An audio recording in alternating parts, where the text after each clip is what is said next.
Tenho 38 anos, e se alguém olhasse de fora para minha vida, talvez dissesse que tudo estava em perfeito equilíbrio. Sou juíza de família, respeitada na minha comarca, casada com Marcos há mais de 10 anos e mãe de uma menina de 5 anos, a Clara, que é a luz da minha vida. Trabalho duro, mas sempre encontro tempo para ela. Faço questão de buscá-la na escola pelo menos 2 vezes por semana, mesmo quando a rotina do tribunal parece me engolir. Para muitos, sou o retrato da mulher que conseguiu tudo: carreira, estabilidade, família. Mas, como toda história, a minha tem sombras que poucos conhecem. Essa sombra tem nome: Helena, minha sogra. Desde o início, nosso relacionamento foi tenso. Helena nunca aceitou completamente a ideia de dividir o filho com outra mulher. No começo, eu achava que era apenas ciúme materno, algo que com o tempo se dissolveria. Mas estava enganada. Helena não era apenas ciumenta, era controladora, manipuladora, capaz de se infiltrar em qualquer situação com o único objetivo de impor sua visão. Eu sempre soube colocar limites na vida profissional. Como juíza, sou treinada para ouvir, pesar argumentos e tomar decisões baseadas em fatos. Mas no terreno pessoal, os limites com Helena sempre foram testados. Quando Clara nasceu, as coisas pioraram. Lembro-me da primeira vez que ela tentou me desautorizar como mãe. Clara tinha apenas 3 meses e estava naquela fase de cólicas intensas. Eu passava noites em claro, embalada entre fraldas, mamadas e choros. Uma manhã, exausta, encontrei Helena na minha cozinha, mexendo em panelas como se fosse a dona da casa. Marcos tinha lhe dado uma cópia da chave sem me consultar. Você não sabe o que está fazendo, disse ela, pegando Clara nos braços com ar de superioridade. Na minha época, bebê se acalmava com chá de erva doce. Esse negócio de médico moderno só complica. Respirei fundo, contei até 10, e expliquei que seguiríamos as orientações do pediatra. Ela torceu o nariz e resmungou algo sobre mães de hoje em dia não saberem cuidar dos filhos. Esse foi apenas o primeiro de muitos episódios. Com o passar dos anos, Helena foi colecionando pequenas invasões. Levava doces proibidos para Clara mesmo sabendo que estávamos controlando o açúcar. Criticava minhas roupas, insinuando que uma juíza deveria se vestir de forma mais séria. Plantava dúvidas no coração de Marcos, dizendo que eu trabalhava demais e não dedicava tempo suficiente à família. Cada comentário dela era como uma picada de agulha. Sozinho parecia insignificante, mas acumulado doía profundamente. Apesar de tudo, tentei manter a paz. Eu acreditava que, no fim, o que importava era Clara crescer em um ambiente sem brigas. Mas Helena parecia se alimentar da tensão. Quanto mais eu cedia, mais ela avançava. Houve um episódio em particular que nunca esqueci. Clara tinha 2 anos e estava aprendendo a falar. Um dia, voltamos de uma viagem curta e descobri que Helena havia ensinado a menina a chamá-la de Mamãe Helena. Ri amarelo, tentando transformar em piada, mas por dentro a raiva queimava. Quando confrontei Marcos, ele disse: "Ah, amor, você sabe como minha mãe é, não leva a sério." Essa frase se tornou um refrão na nossa relação. Não levar a sério. Mas como não levar a sério alguém que, sistematicamente, minava minha autoridade de mãe e me provocava na frente da minha filha? Aos poucos, comecei a perceber que Helena não estava apenas competindo comigo. Ela queria espaço de poder dentro da minha família. E para ela, poder significava controle absoluto. O ápice da audácia dela chegou de forma tão inesperada que, por um instante, achei que fosse uma piada de mau gosto. Era uma tarde chuvosa, eu estava no tribunal revisando processos de guarda, quando recebi uma ligação do meu advogado particular. A voz dele estava carregada de incredulidade. "Você não vai acreditar. Sua sogra entrou com um processo contra você e o Marcos." Meu coração disparou. "Processo? Do que você está falando?" "Ela está requerendo judicialmente o direito de visita a Clara." Por alguns segundos, fiquei em silêncio, tentando processar o absurdo daquilo. Eu, juíza de família, que tantas vezes medi disputas entre avós e pais, agora estava sendo arrastada para dentro do mesmo tipo de batalha. Mas havia algo ainda mais cruel. Não era apenas um processo. Era um ataque pessoal, direto à minha autoridade como mãe, como esposa e até como profissional. Fechei os olhos, respirei fundo e ouvi meu próprio sangue pulsando nos ouvidos. Helena tinha finalmente ultrapassado a linha invisível que eu, por anos, tentei manter intacta. Não era mais apenas sobre comentários ácidos, intromissões ou manipulações.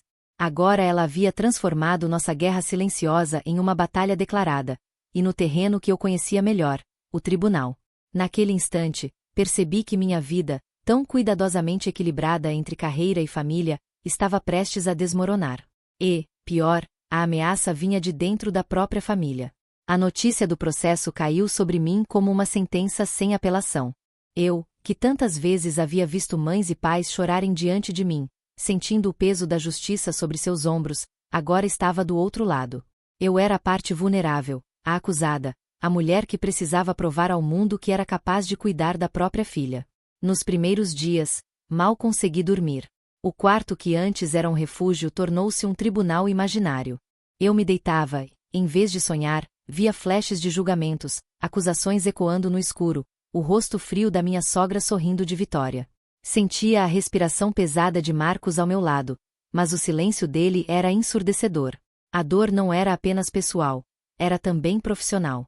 Eu, uma juíza de família, estava sendo arrastada para dentro do mesmo tipo de processo que tantas vezes medi. Eu conhecia cada detalhe da lei, cada jurisprudência, cada brecha usada em disputas familiares. E agora, todos esses conhecimentos não eram uma proteção, mas um fardo. Porque eu sabia, melhor do que ninguém, o quanto esses casos podiam se tornar cruéis. O dilema ético me consumia. Como magistrada, sempre preguei a imparcialidade, a escuta atenta, o equilíbrio. Mas como mãe, eu era carne viva. Cada linha da petição de Helena me feria como uma lâmina. E por mais que tentasse vestir a armadura da razão, havia algo em mim que queimava. Raiva, humilhação, um desejo quase instintivo de vingança. Marcos, meu marido, estava no meio de um fogo cruzado. Eu sabia que ele amava a mãe, mas esperava que, diante da gravidade da situação, ele se posicionasse ao meu lado sem hesitação. Não foi o que aconteceu. Ela só quer ver a neta, disse ele numa noite, depois de horas em silêncio. Talvez possamos conversar, evitar esse processo. Olhei para ele, incrédula. Conversar? Marcos, sua mãe me processou. Ela nos processou. Não é apenas sobre ver a neta. É sobre autoridade, é sobre destruir a imagem que tenho como mãe. Ele desviou o olhar, incapaz de sustentar o peso da minha raiva. E naquele momento, percebi que a maior tragédia não era apenas enfrentar Helena no tribunal, mas sentir o meu próprio marido dividido entre a mulher e a mãe. Enquanto eu tentava me recompor, Helena já costurava sua teia do lado de fora. Vizinhos começaram a me olhar torto, cochichando nos corredores do prédio. Uma colega da escola de Clara comentou, com falsa delicadeza: "Soube que sua sogra acha que você trabalha demais, que mal tem tempo para a menina, espero que não seja verdade." Eu sabia de onde vinham aquelas palavras. Helena espalhava suas mentiras como veneno, pintando-me como uma juíza rígida e uma mãe ausente, fria, incapaz de dar carinho. E a pior parte é que algumas pessoas acreditavam. A imagem que construí durante anos, de profissional dedicada, mãe zelosa, estava sendo corroída por fofocas e insinuações. O dia em que recebi a notificação oficial da audiência foi como levar um soco no estômago. A data estava marcada. Eu não poderia escapar. Pela primeira vez em muito tempo, senti medo genuíno de entrar em um tribunal. Minha advogada, uma amiga de longa data, tentava me tranquilizar. "Você tem todas as condições de vencer. A lei protege os pais, não se preocupe." Mas eu sabia que não era tão simples. Helena não queria apenas visitas. Ela queria me expor, me desmoralizar, me forçar a curvar a cabeça. Naquela noite, depois de colocar Clara para dormir, sentei-me sozinha na sala, com o processo nas mãos. As páginas pareciam pesadas como chumbo. Folheei uma, duas, três vezes, até que meus olhos se fixaram em algo que me fez gelar por dentro. Helena não havia se limitado a pedir visitas. Ela havia inventado acusações contra mim.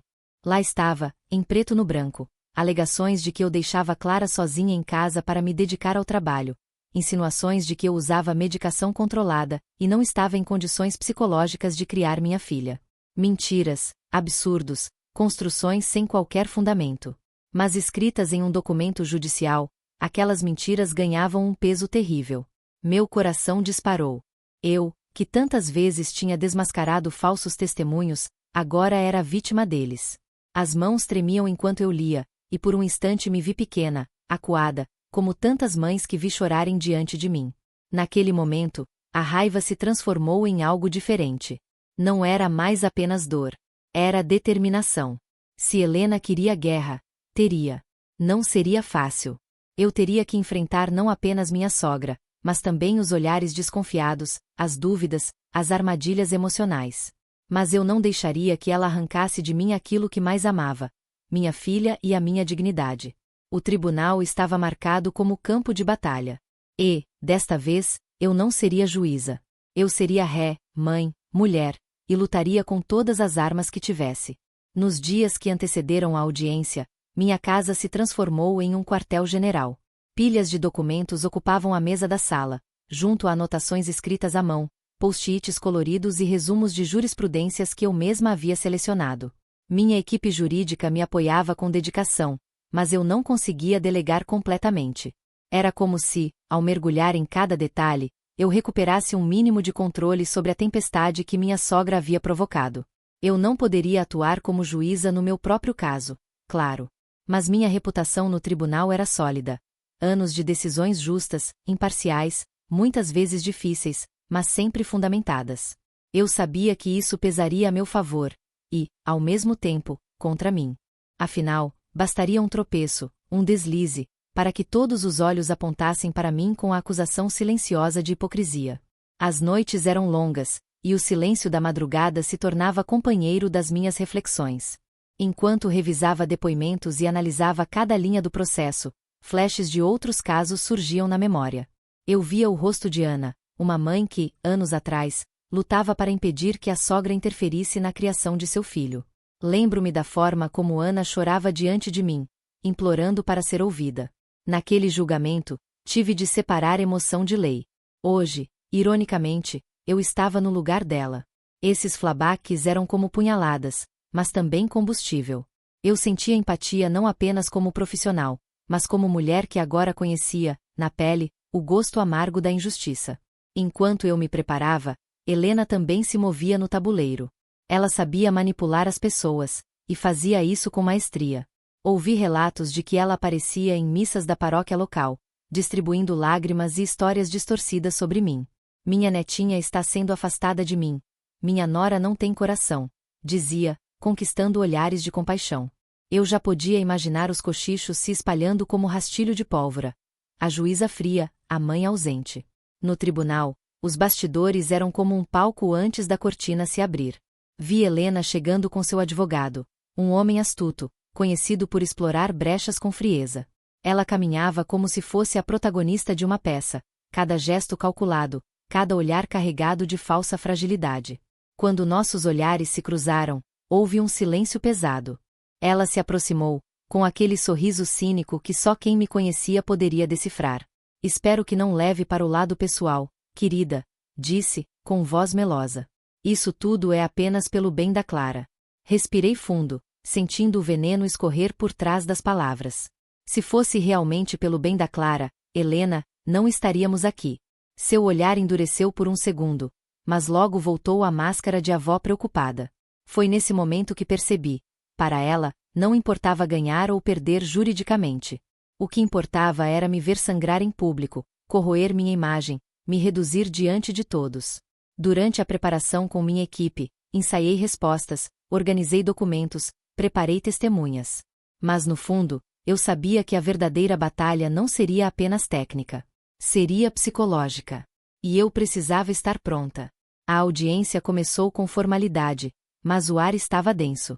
Helena assumiu o papel de vítima com maestria.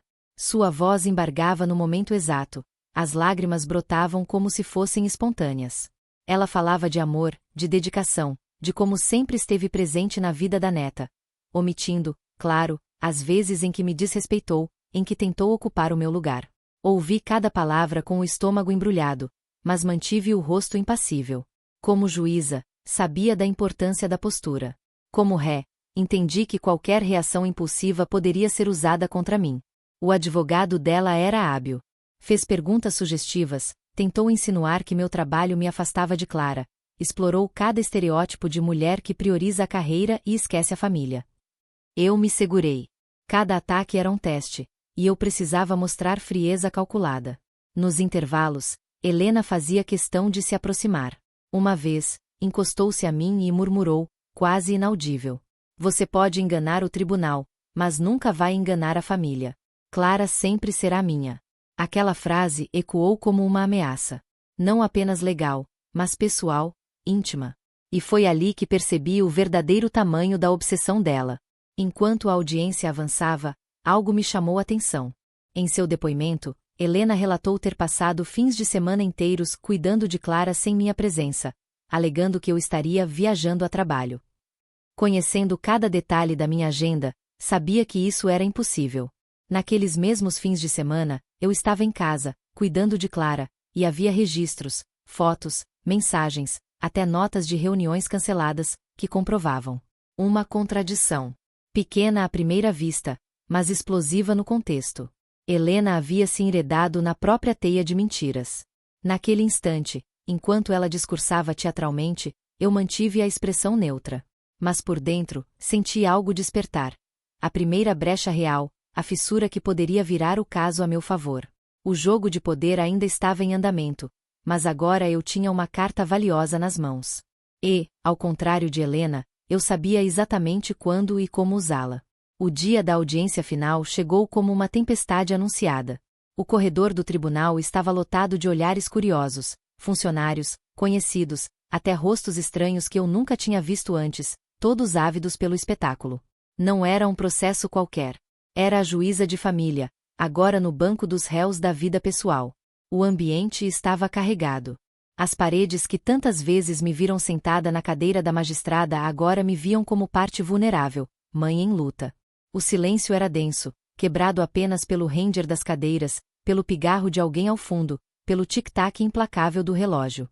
Eu me sentei ao lado da minha advogada, respirei fundo e vesti a máscara de frieza que aprendi a carregar ao longo da carreira. Helena entrou como se desfilasse em uma passarela. Vestia roupas sóbrias, mas estudadas para transmitir a imagem de avó humilde e sofrida. A cada passo, lançava olhares para os presentes, como se pedisse cumplicidade. Quando nossos olhos se cruzaram, percebi o brilho da soberba escondido atrás da máscara de fragilidade. A sessão começou. O advogado de Helena abriu com um discurso carregado de emoção. Falou do amor incondicional de uma avó, do direito natural de conviver com a neta, das supostas barreiras que eu teria erguido por egoísmo. As palavras eram ensaiadas, cuidadosamente escolhidas para despertar compaixão. Eu me mantive impassível, mas por dentro meu sangue fervia. Minha advogada levantou-se com calma. Sua voz era firme, clara, sem floreios desnecessários. Excelência, esta não é uma questão de amor. É uma questão de verdade. E a verdade precisa ser revelada. Um a um, os argumentos da sogra começaram a ser desmontados. Cada documento apresentado pelo advogado dela era confrontado com provas concretas que mostravam inconsistências. Registros de viagens. Eu não havia saído de casa. Testemunhas que afirmavam me ver ausente. Mensagens e fotografias mostravam o contrário. O ponto alto veio quando Helena foi chamada a depor novamente. A contradição que eu havia notado no depoimento anterior foi colocada à prova. Minha advogada, com frieza cirúrgica, perguntou: "A senhora confirma que passou fins de semana inteiros com a neta, enquanto a mãe estava ausente?" Helena, confiante, respondeu com a mesma teatralidade de antes. "Sim, claro. Eu cuidei da menina em várias ocasiões."